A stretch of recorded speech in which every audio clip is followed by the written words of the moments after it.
we were believers in Jesus before we were ever, business partners or frankly, employees, right? So we were fortunate in the sense that we did not have to fix a bunch of errors before that happened, right?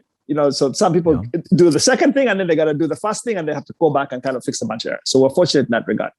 I think the way in which we view this is we feel called to do what we've been called to do, which is to be really good stewards of the capital that's been entrusted to us by investors who have most of the time never been to this geography. Mm-hmm. And we take that, we are called that the sort of the respect, the work, the focus that it requires. And I can come back to that. But we also feel that we have been called to steward other things that are much softer. So we're both family people. I've got a wife of 19 years, 2 boys. My partner's got a wife of kind of similarly 20 years, 21 years now with 3 kids. So what we do as husbands and what we do as fathers is going to be far more important than what we do as investors. Now, don't get me wrong. We have to do a phenomenal job as investors. But the bar is really, really high on the other stuff, right? Because when our kids go out in the world, as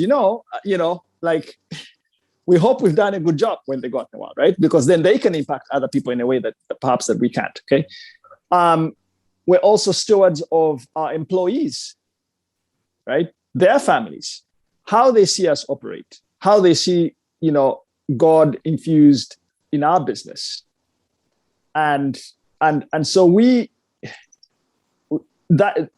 how God affects us can't just be a thing we talk about or a label, right? Because there are so many of those labels or things people talk about that lead people in the wrong direction. I think people need to see how we operate when we have to let someone go.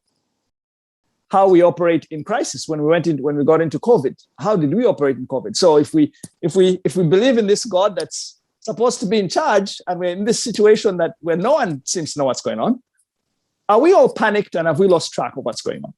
In which case, then how are we different than someone who doesn't, right? So I think taking the notion of stewardship in a 360-degree fashion, the people we partner with, the fund managers we partner with, the companies we partner with, how we view the way in which those funds or companies affect their communities, right?